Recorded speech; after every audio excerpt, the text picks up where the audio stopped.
everybody, my name is Kiahonfire, and today we'll be looking into 10 games I extremely enjoyed in 2024.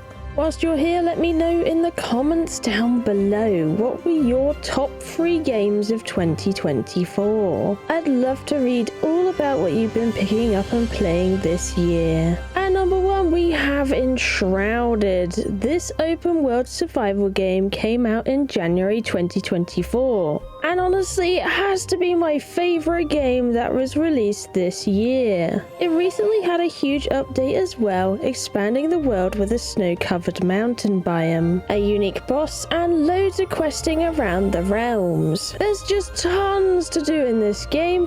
Journey through forests, desert, savanna, and more. Play as an archer, wizard, survivalist, or berserker, and you can build up your character however you want with the huge but easy to navigate skill tree offered. They've balanced the progression system really well, and it feels so satisfying to play. It just really feels like they absolutely nailed a survival game, but also introduced new and exciting features to the genre that other survival games don't have. And if you love a fun adventure, plundering chests, exploring ruins, and building the mightiest of castles, I highly recommend picking this game up. At number 2, we have Dave the Diver. I actually got this one to play on my Steam Deck, and it plays beautifully. I have a soft spot for pixel art themed games in my heart. It reminds me of classic style games in a simpler time. And it's such a different style you don't really see anywhere else outside of gaming in general. Dave the Diver is a hilarious, quirky game where plenty of eccentric and unordinary things happen. Dave's vacation is cut short by his friend Cobra, who've recently opened a new sushi bar. But here's the catch, you're now going to be that guy who catches all the fish for the new restaurant. But in classic Dave style, it's never going to be as easy as hooking up a few fishes. Meet mermaids, survive food critics, and dive down to the deepest depths to find new fish to sell at the sushi restaurant. I love the humor in this game. It absolutely had to go on the list. Next up, we have Soulmask, developed by the wonderful people at Campfire Studios. This game really itches my hardcore survivalist game desires. It takes your favourite parts out of other similar games and smashes them all into one experience. They released the game in May 2024 with a fully fleshed out map with thousands of adventures to be had. The game is great to explore, plenty of places of interest, lots of loot to be discovered. Enjoy the tribal theme to the max as you create your own tribe, own livestock, and ride around on your favorite llama. It really is a true survival experience with hidden temples, plenty of challenge, and if that is too much for you, they actually have a lot of settings you can alter to tier the game to your liking. I had a blast with this game this year, so definitely check it out.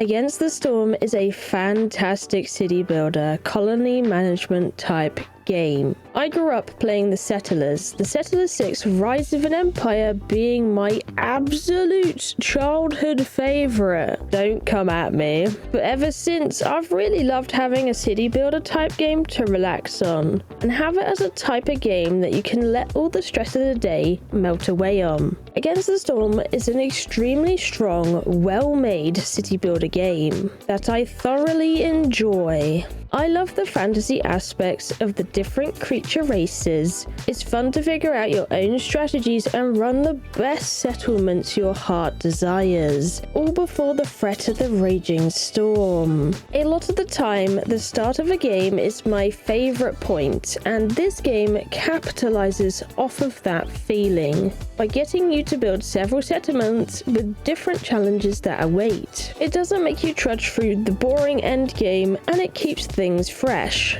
Cult of the Lamb, the Unholy Alliance update, was a ton of fun to play on stream this year. Which, if you're not aware, I do stream on Twitch every Tuesday at the Kiahonfire channel. I am in love with the cute but quirky art style of this game. Unleash your inner dark side by playing this cult management style game. You play as the lamb, but instead of accepting your tragic sacrificial fate, you make a deal with an ominous stranger who gives you the power of the Red Crown. Save woodland creatures from the same fate, build up your cult, serve bowls of poop, or don't, and enjoy this crazy adventure you can now play with your friends. This game is hilariously good fun, and it was a wonderful game to play on stream with my community, as they provide lots of interactable options to allow viewers to join in the fun.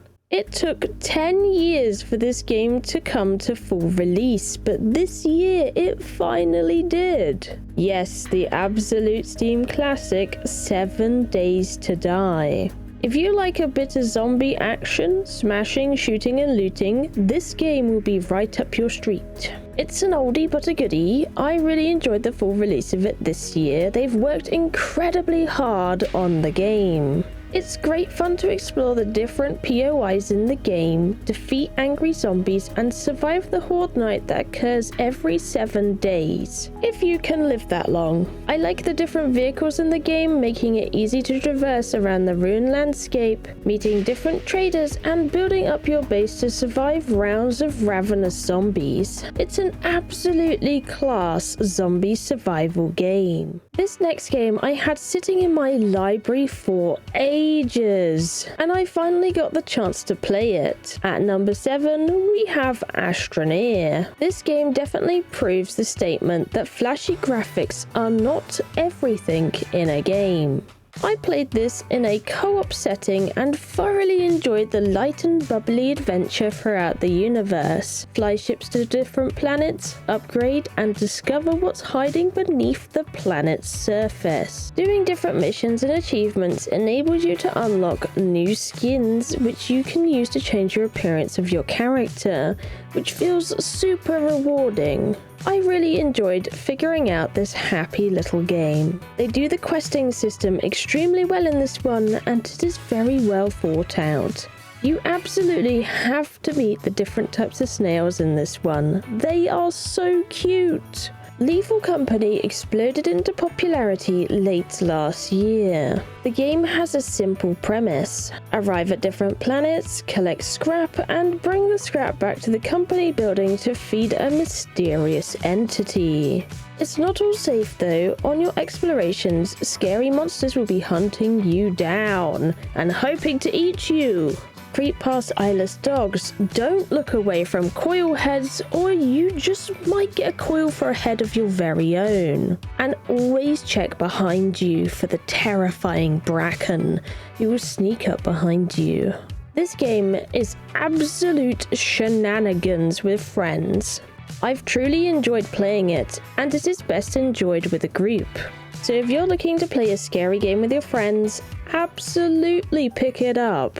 At number 9, we have Stardew Valley, a game I really got into on mobile, as I was fed up with getting into games on my phone and then being badgered to shill out cash to continue them. I wanted something that just focused on fun instead of my purse, which seems to be kind of rare on mobile games these days for some reason.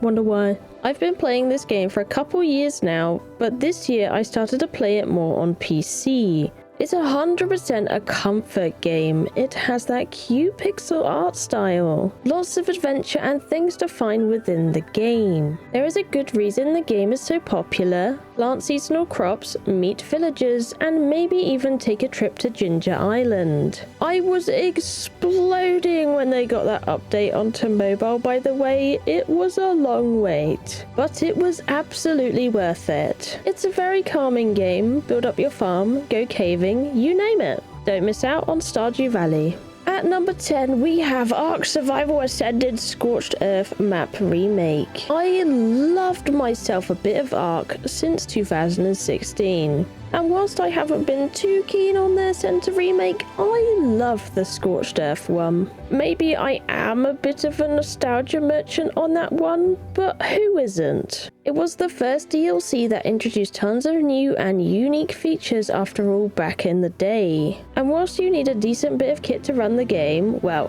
absolutely, don't try it on a low-end machine.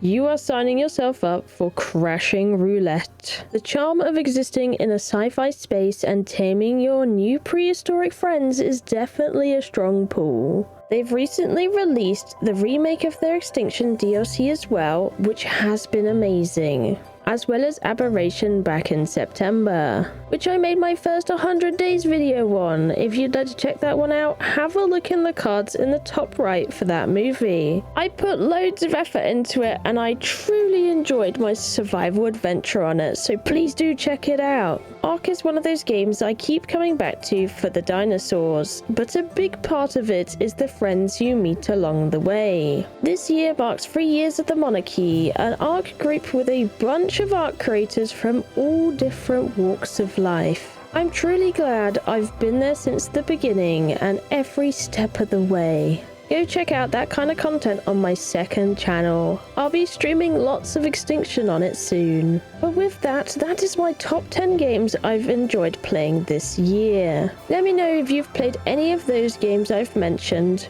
or if you're going to now pick up some new ones. Smash a like and subscribe on the video if you enjoyed this one, and I will see you in the next one. Thank you for watching, I love you, and I'll see you in the next one. Bye bye!